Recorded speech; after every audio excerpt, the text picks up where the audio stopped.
Hi, good evening. Luto tayo ulam. Ang ulam namin ngayon ay puset. Adobong puset. Ayan na, pwede natin ilagay yung puset. Ayan. Ayan na siya, ayan na siya. Ayan. Ayan. Ang lalaki pa naman ang puset na ano ko.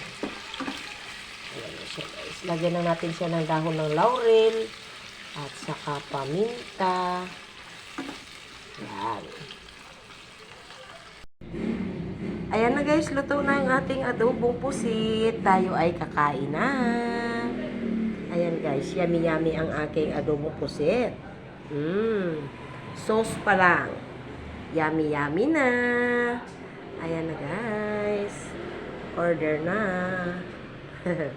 Sarap ng aming guys, ulam.